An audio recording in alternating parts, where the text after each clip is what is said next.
Hello दोस्तों, मैं हूं शिवानी मैम और मैं आप सभी दोस्तों का बहुत बहुत स्वागत करती हूं आपके अपने यूट्यूब चैनल हिंदी साहित्य क्लासेस में। और आशा करती हूं आप लोग बहुत अच्छे हैं और अपनी तैयारी आप लोग बहुत अच्छे से कर रहे हैं। नहीं कर रहे थे तो अब करना स्टार्ट कर दीजिए, क्योंकि पेपर जो है आपका डेट आप लोगों ने कल की न्यूज़ में देख लिया होगा। 6 दिसंबर से लेकर 22 दिसंबर के बीच में जो है UGC नेट का पेपर होने वाला है। तो ठीक है ना, तो अच्छे से आप लोग जो है बिल्कुल मेहनत के साथ लग जाइए। आज की क्लास में हम पढ़ने वाले हैं सिंदूर की होली नाटक, लक्ष्मी नारायण मिश्र द्वारा रचित जो नाटक है सिंदूर की होली, इस क्लास में पढ़ेंगे। जैसे कि मैंने आपको इसके पहले की क्लास में जो है अभी तक हमने 7 नाटक पढ़ लिया है, जिसमें अंधेर नगरी, भारत दुर्दशा, चंद्रगुप्त, स्कंदगुप्त, ध्रुव स्वामिनी, अंधा युग, आधे अधूरे और आषाढ़ का एक दिन, इन सभी नाटक को जो है बुक के माध्यम से मैंने आपको पढ़ाया है। तो सिंदूर की होली जो नाटक है, इस नाटक को भी मैंने बुक में पढ़ा है। और जो महत्वपूर्ण तथ्य हैं, जिसको हम कोई भी हम तथ्य पढ़ते हैं, चाहे उपन्यास हो, नाटक हो, तो उसको पढ़ के जो हम बोलते हैं ना एक शॉर्ट नोट्स बनाना, है ना, जैसे होता है कि मक्खन से घी निकालना, उसी तरीके से अब हमें पढ़ना पड़ेगा। तो उसी तरीके से मैंने पढ़ के जो है महत्वपूर्ण तथ्यों को इकट्ठा करके नोट्स बनाया है और उसी को PDF फॉर्म में मैं आप लोगों को पढ़ा रही हूँ। तो आप लोग निश्चिंत रहिएगा, बिल्कुल क्लास को ज़रूर देखिएगा।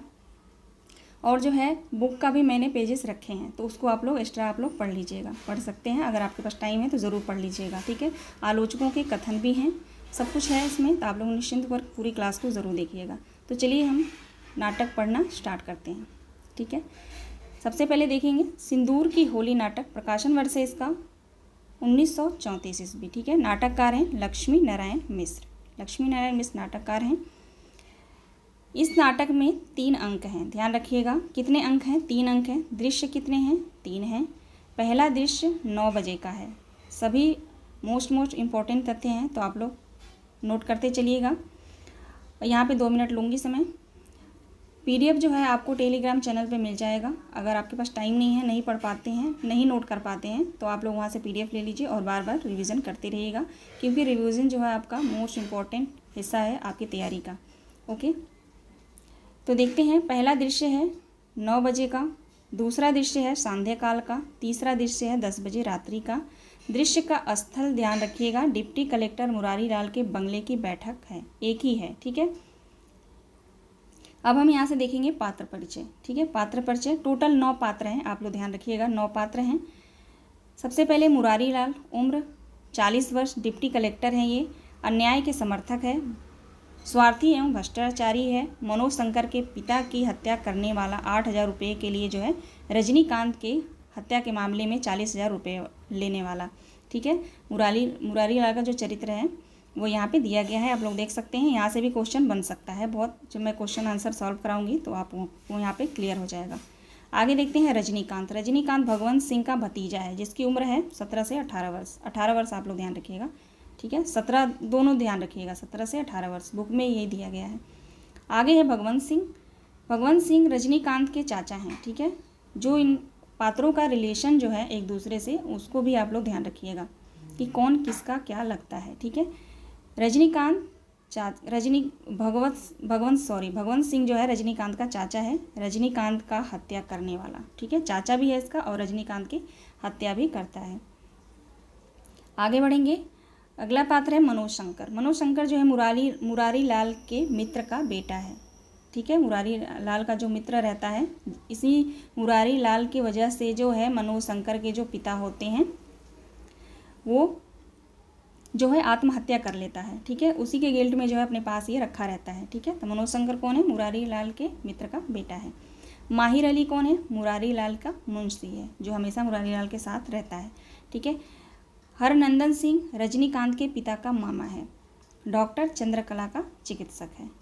ठीक है, अब यहाँ पे स्त्री पात्र 2 ही हैं इसमें, मनोरमा और चंद्रकला देखेंगे, मोस्ट इंपॉर्टेंट है दोनों स्त्री पात्र जो हैं इसमें। उम्र 18 वर्ष है। मनोरमा का उम्र कितना है? 18 वर्ष। 10 वर्ष की उम्र में ही विधवा हो जाती है। ठीक है, विधवा महिला जो मुरारी लाल के साथ रहती है, मुरारी लाल प्रेम करता है। ठीक है, चंद्रकांता की विरोधी है।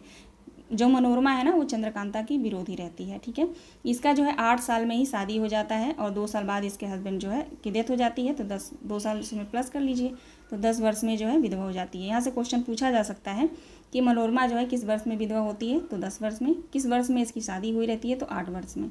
ध्यान रखिएगा, नाटक आपने पढ़ा होगा तो उसमें जो है बहुत अच्छे से दिया है। चंद्रकांता का देखेंगे, मोस्ट इम्पॉर्टेंट पात्र है चंद्रकांता। उम्र है इसका 20 वर्ष। नाटक की प्रमुख पात्र है, ठीक है। 20 वर्ष की उम्र में विधवा हो जाती है। मुरारी लाल की बेटी है, ठीक है, मुरारी लाल की बेटी है चंद्रकांता। रजनीकांत से प्रेम करती है, ठीक है। मृत रजनीकांत के हाथों अपनी मांग में सिंदूर भरकर उसकी विधवा बन जाती है, ठीक है। निस्वार्थ प्रेम करती है रजनीकांत से। और जब रजनीकांत की हत्या हो जाती है, उसके चाचा ने जब हत्या कर देता है उसका, तो ये जो हॉस्पिटल में वो रहता है तो वहाँ जाती है और उसके हाथ से जो सिंदूर भर के अपनी मांग में, और जो उसको विधवा अपने आप को मानती है, ठीक है। तो बहुत अच्छे से इस नाटक में स्त्री अभी हम पढ़ेंगे आगे। नाटक का विषय क्या है देखिएगा, भ्रष्टाचारी कानून व्यवस्था है, ठीक है। निस्वार्थ और आदर्श प्रेम जो चंद्रकला का है, ठीक है। चंद्रकला का निस्वार्थ और आदर्श प्रेम रहता है। विधवा का चित्रण किया गया है। जमीन जायदाद को लेकर पारिवारिक विवाद रहता है। और निर्दोष की हत्या, रजनीकांत निर्दोष होता है फिर भी उसकी हत्या कर दी जाती है उसके चाचा के द्वारा, ठीक है। चाचा कौन है उसका, भगवंत सिंह। आगे देखेंगे मुख्य बिंदु। यहाँ पे जो है मुख्य बिंदु मैंने लिया है अलग से, यहाँ पे 3 अंक है, बहन हमने पहले ही पढ़ लिया। ये वही चीज़ यहाँ पे रिपीट हुआ है, ठीक है ना। तो आप लोग ध्यान पढ़ लीजिएगा एक बार, इसको भी देखते हैं। तीसरा दृश्य रात्रि के 10 बजे, यहाँ तक हमने पढ़ लिया था। वर्षा, दिन जो है वर्षा काल का है, ठीक है। दिन जो है वर्षा काल का है। समस्या नाटकों के क्रम में ये उनका 5वां नाटक है। समस्या नाटकों के क्रम में जो है लक्ष्मी नारायण मिश्र का ये 5वां नाटक है, ध्यान रखिएगा। इस नाटक के कथानक की अवधि केवल 12-13 घंटे मात्र ही है। ये भी मोस्ट इम्पॉर्टेंट तथ्य है, ठीक है ना। पूछा जा सकता है कि सिंदूर की होली नाटक का कथानक जो है वो कितनी अवधि से है, कितनी अवधि में है, तो आप लोग ध्यान रखिएगा कितने समय या कितने घंटे में है, तो मात्र 12 से 13 घंटे में। छोटा नाटक है, ज़्यादा बड़ा भी नहीं है। नाटक के कथा 9 बजे शुरू होती है तथा कथा का अंतिम घटना 10 बजे रात्रि में बीत जाता है। इन सभी तथ्यों को आप लोग ध्यान रखिएगा, बिल्कुल एक एक पॉइंट वेरी वेरी इंपॉर्टेंट है, ठीक है। आगे है, यह नाटक नायिका प्रधान है और यह नायिका चंद्रकला है, ठीक है ना। यह नाटक जो है नायिका प्रधान है, नायिका कौन है, चंद्रकला है। अब हम देखेंगे सिंदूर की होली नाटक के महत्वपूर्ण कथन। अब जो पात्र जो एक दूसरे से संवाद करते हैं वहाँ से जो है मैंने कथन को लिया है, तो आप लोग देखिएगा। और उनके पेजेस में मैंने लास्ट में रखा है, तो वो पेजेस आप लोग पढ़ लीजिएगा। जो PDF डाउनलोड होगा आप लोग करेंगे तो आप लोग वहाँ से आसानी से आराम से पढ़ लीजिएगा, ठीक है। या तो वीडियो में ही पढ़ लीजिएगा, कोई दिक्कत नहीं है। सिंदूर की होली नाटक के महत्वपूर्ण कथन देखते हैं। मुझे इस बात का बड़ा दुख है, मनोज जान जाएगा कि उसके पिता ने मेरी ही वजह से आत्महत्या की थी। 10 वर्ष के समय निकल गया, अभी तक तो बात छिपी हुई है, लेकिन अगर किसी दिन बात खुल गई तो मेरे मुंह पे स्याही पूछ जाएगी और फिर मैं किसी को मुँह दिखाने लायक नहीं रहूँगा या किसी काम का नहीं रहूँगा। ये जो है मुरारी लाल का कथन है, ठीक है ना। इसकी वजह से जो है रजनीकांत का जो पिता है, उसकी रजनीकांत का पिता उसके जो है इसकी वजह से जो है इसके दोस्त की आत्महत्या कर लेता है वो। तो वही ये कथन यहाँ पे कहता है कि अभी तक जो है बात छिपी है, अगर ये बात खुल गई तो मैं किसी काम का नहीं रहूँगा, ठीक है। तो मुरारी लाल का कथन है, ध्यान दीजिएगा। दूसरा कथन देखेंगे, आजकल की शिक्षा में शब्दों का खिलवाड़ खूब सिखलाया जाता है, मुरारी लाल ने चंद्रकला से कहा है, ठीक है। यह जो कथन है मुरारी लाल ने किससे कहा है, या पूछ सकता है कि यह संवाद किससे कहा है, तो मुरारी लाल ने चंद्रकला से कहा है, ध्यान रखिएगा। आगे है, तुम उसके चाचा हो, उसके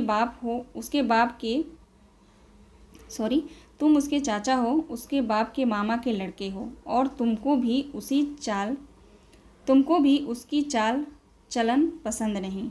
ये भगवंत सिंह ने हरनंदन सिंह से कहा है, ठीक है। क्या कहता है, तुम उसके चाचा हो, यानी जो रजनीकांत रहता है, रजनीकांत का चाचा हरनंदन सिंह है, ठीक है। उसके बाप के मामा के लड़के हो, उसके जो रजनीकांत रहता है उसके बाप के, उसके यानी पिता के मामा का लड़का रहता है हरनंदन सिंह, ठीक है, तो चाचा लगेगा। और तुमको भी उसकी चाल चलन पसंद नहीं है, ये भगवंत सिंह हरनंदन सिंह से कहता है। ध्यान रखिएगा, एक एक महत्वपूर्ण कथन है ये। आगे है, जंगल में 2 शेर नहीं रहते, कहाँ मेरे यहाँ काम करते हैं, इसलिए उसके यहाँ भी करें। 2 दर्जा अंग्रेजी पढ़ ली, अब कुएं से पानी निकालने में लाज लगती है। ये भगवंत सिंह ने हरनंदन सिंह से कहा है। ओके, अगला कथन देखते हैं। परिवार का योग्य व्यक्ति मरता है तो बहुत दुख होता है, लेकिन कोई करे तो क्या करे। संसार में कोई भी पूरे तौर पर सुखी तो नहीं रहने पाता, यही संसार की लीला है। मुरारी लाल ने भगवंत सिंह से कहा है। कलर में इसका चेंज करती हूँ ना।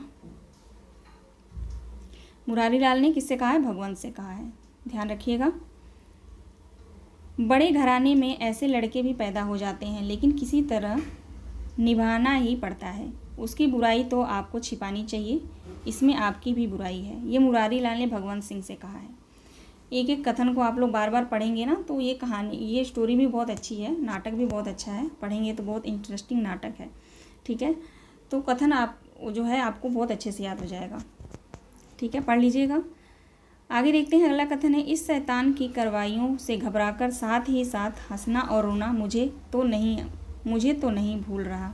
कच्ची उम्र में गिरफ्तारी का बोझ पड़ गया। माहिर अली ने मुरारी लाल से कहा है। ठीक है, माहिर अली ने मुरारी लाल से कहा है। आगे देखते हैं, अगला कथन है, संसार में भलाई बुराई का भाव अब नहीं। मुरारी लाल ने माहिर अली से कहा है। ये दोनों का कथन है।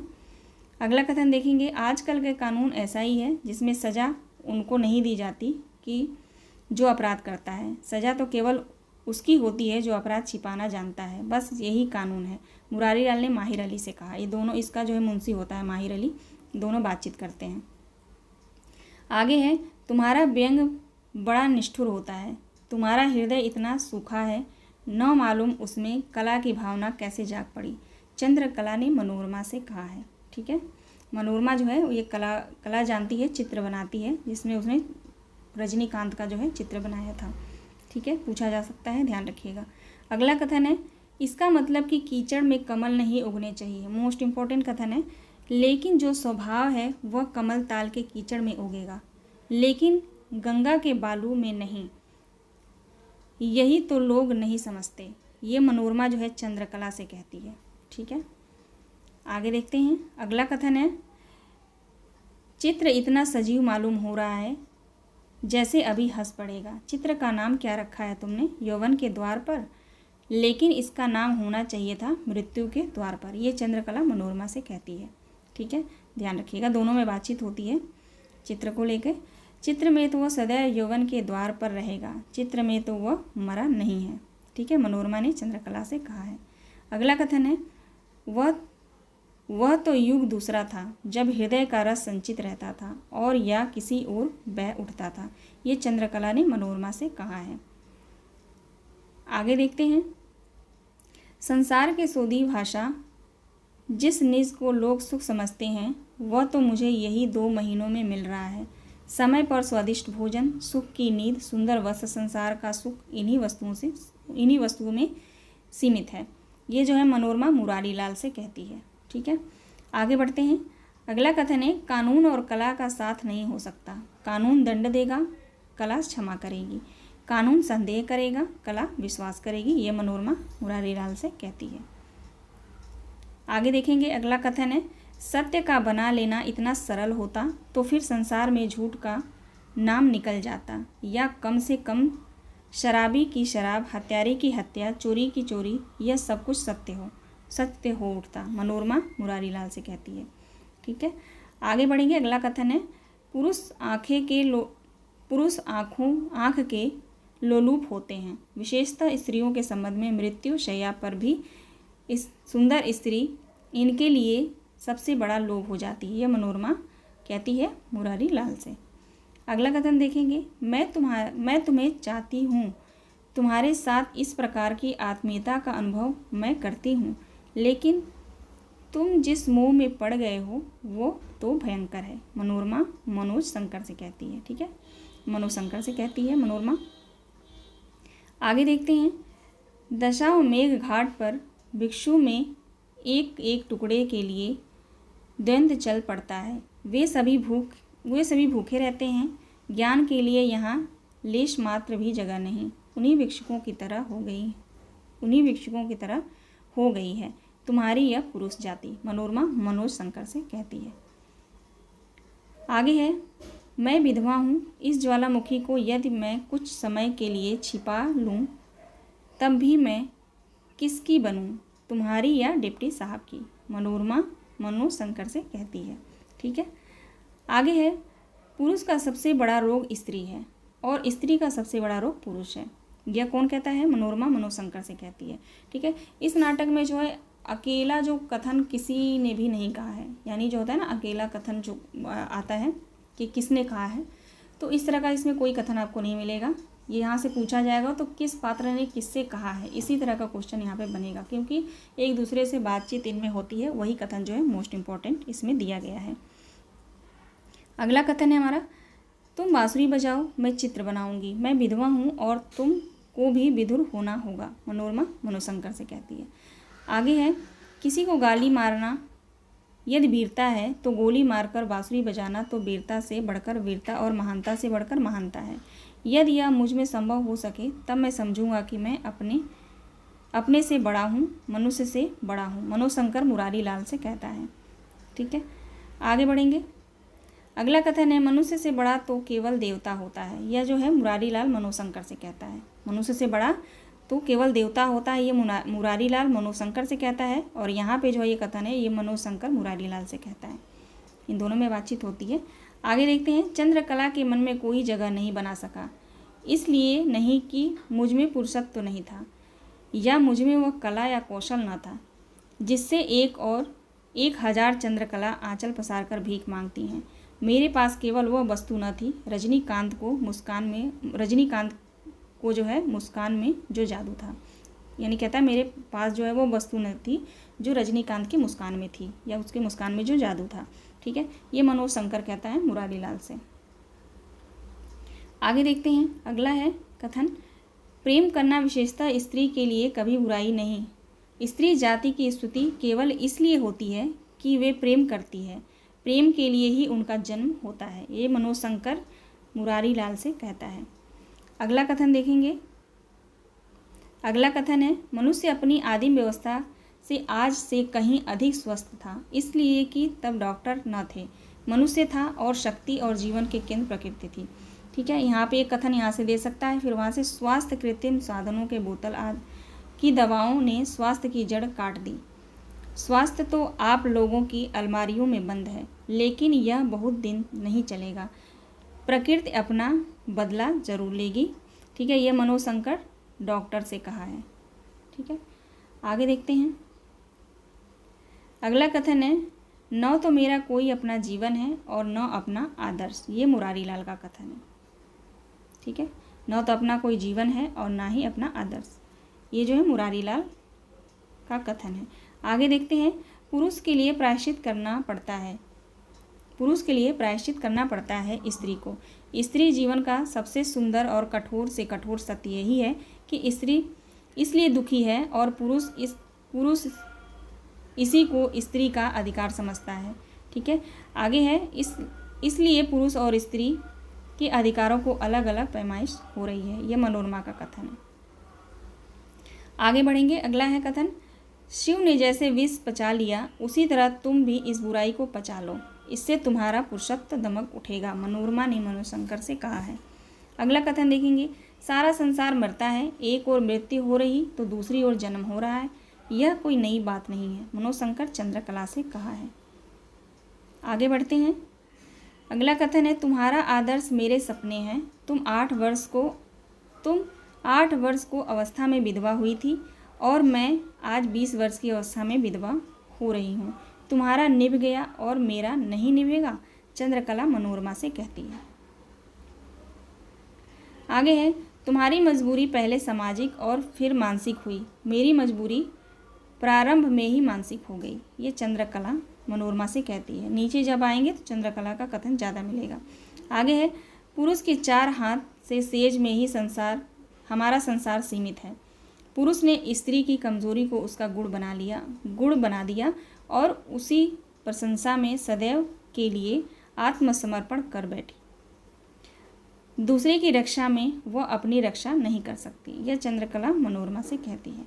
ठीक है, अब जो है यहाँ पे कथन खत्म होता है। ये महत्वपूर्ण कथन है जहाँ से क्वेश्चन पिछले वर्षों में जो आए हैं और आ भी सकते हैं। और अगर आपको पढ़ना है, कथन देखना है, तो मैंने यहाँ पे अभी देखेंगे पेजेस मैंने रखे हैं, तो वो आप पढ़ लीजिएगा। ठीक है, अब यहाँ पे देखेंगे आलोचकों के कथन को कहानी नहीं, इस नाटक को लेकर जो है सिंदूर की होली जो नाटक है उसको लेकर जो आलोचकों के कथन है वो भी मैंने यहाँ पे लिया है। तो देखेंगे डॉक्टर नगेंद्र के शब्दों में, यद्यपि उनके नाटकों की नारियाँ, यानी ये कहते हैं लक्ष्मी नारायण मिश्र के, यानी उनके नाटकों की नारियाँ अपने काम संबंधों में पर्याप्त स्वतंत्रता बरतती हैं और इस कारण उनका चरित्र पहली दृष्टि में भारतीय मान्यताओं के प्रतिकूल दिखाई पड़ता है, पर गहराई में जाकर देखने से विदित होता है और उनकी जीवन दृष्टि मूल भारतीय है। यह कथन पूछ सकता है, किसका है? तो डॉक्टर नगेंद्र का है। ठीक है, ध्यान रखिएगा। अगला है रामचंद्र तिवारी का। रामचंद्र तिवारी के शब्दों में है, मिश्र जी ने परंपरा से हटकर शिक्षा, बहु विवाह, अनैतिक संबंध आदि सामाजिक समस्याओं को केंद्र में रखकर नाटकों की रचना की है। इन समस्याओं का समाधान भारतीय जीवन मूल्यों की दृष्टि में रखकर प्रस्तुत किया गया है। इम्पोर्टेंट है, सारे कथन आप लोग यहाँ पे देख लीजिएगा, रामचंद्र तिवारी के शब्दों में है। यहाँ पे मैंने डॉक्टर बच्चन सिंह की बुक में मैंने देखा था, वहाँ पे इस नाटक को लेकर जो है नहीं लिखा गया है, आधुनिक हिंदी साहित्य की बुक में। ठीक है, अब यहाँ पे कुछ महत्वपूर्ण बातें हैं, तथ्य हैं, उनको हम देखते चलेंगे। सिंदूर की होली नाटक का रचना काल 1934 ईस्वी में, यह समस्या नाटक प्रधान है, इस बात को ध्यान रखिएगा। समस्या नाटक जो है, यह जो नाटक जो है समस्या प्रधान नाटक है। आप सभी को पता है लक्ष्मी नारायण मिश्र जो है हिंदी में समस्या नाटक के जो है प्रवर्तक माने जाते हैं। इन्होंने जो है सबसे ज़्यादा समस्या नाटक इन्होंने लिखा है, उसके बाद पौराणिक नाटक भी लिखा है और ऐतिहासिक नाटक भी लिखा है। ठीक है, तो इनके सभी नाटकों को आप लोग पढ़ लीजिएगा। आगे है, लक्ष्मी नारायण मिश्र जी को समस्या प्रधान नाटक का जनक माना जाता है। ठीक है, सामाजिक समस्या प्रधान नाटकों के क्रम में सिंदूर की होली जो है उनका 5वां नाटक है।